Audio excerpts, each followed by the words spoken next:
आज मुख्यमंत्री अजीत पवार ने ऐसा स्पष्टीकरण किया है कि इसमें मेरा लेना देना कुछ नहीं है, लेकिन कहीं ना कहीं उनके बेटे हैं, तो आपको नहीं लग रहा है कि अभी ये थोड़ा मिसगाइड करने की कोशिश की जा रही है? मुझे लगता है पहली बात तो ये है कि सीएम ने इस पे बात करना जरूरी है, क्योंकि सीएम सरकार चला रहे हैं, उन्हीं के मित्र पक्ष की ये बात है।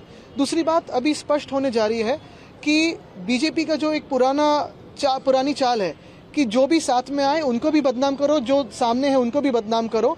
मुझे लगता है जो भी आज बीजेपी के साथ जा रहा है, उन्होंने ये देखना चाहिए कि वो किसके साथ जा रहे हैं। तीसरी चीज मैं यही सवाल पूछना चाहता हूँ भाजपा के कार्यकर्ताओं से और संघ के कार्यकर्ताओं से, जो दिन रात मेहनत करते हैं, सोचते हैं कि हम हिंदुत्व के लिए लड़ रहे हैं।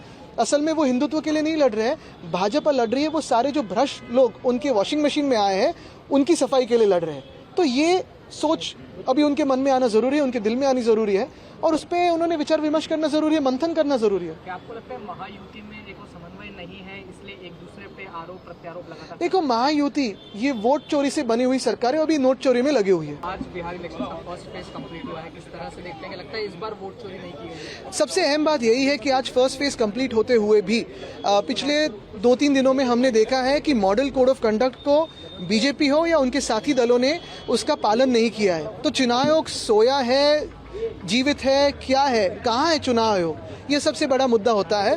और दूसरी बात जो कल राहुल जी ने दिखाया, वोट चोरी की बात है। ऐसे कितने लिस्ट होंगे बिहार में, लेकिन मेरी ये पूरी उम्मीद है कि बिहार की जनता तेजस्वी जी के साथ है, जो जनता के लिए काम करेगी। पवार को लेकर उसको मुख्यमंत्री अजीत पवार ने ऐसा स्पष्टीकरण किया है कि इसमें मेरा लेना देना कुछ नहीं है, लेकिन कहीं ना कहीं उनके बेटे हैं, तो आपको नहीं लग रहा है कि अभी ये थोड़ा मिसगाइड करने की कोशिश की जा रही है? मुझे लगता है पहली बात तो ये है कि सीएम ने इस पे बात करना जरूरी है, क्योंकि सीएम सरकार चला रहे हैं, उन्हीं के मित्र पक्ष की ये बात है। दूसरी बात अभी स्पष्ट होने जा रही है कि बीजेपी का जो एक पुरानी चाल है कि जो भी साथ में आए उनको भी बदनाम करो, जो सामने है उनको भी बदनाम करो। मुझे लगता है जो भी आज बीजेपी के साथ जा रहा है, उन्होंने ये देखना चाहिए कि वो किसके साथ जा रहे हैं। तीसरी चीज मैं यही सवाल पूछना चाहता हूँ भाजपा के कार्यकर्ताओं से और संघ के कार्यकर्ताओं से, जो दिन रात मेहनत करते हैं, सोचते हैं कि हम हिंदुत्व के लिए लड़ रहे हैं।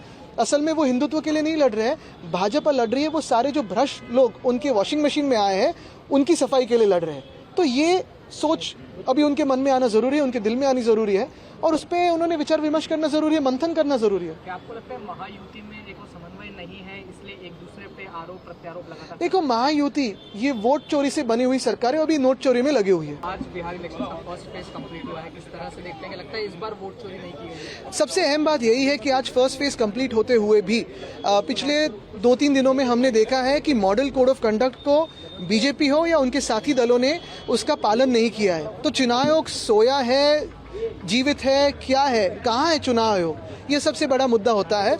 और दूसरी बात जो कल राहुल जी ने दिखाया, वोट चोरी की बात है। ऐसे कितने लिस्ट होंगे बिहार में, लेकिन मेरी ये पूरी उम्मीद है कि बिहार की जनता तेजस्वी जी के साथ है, जो जनता के लिए काम करेगी।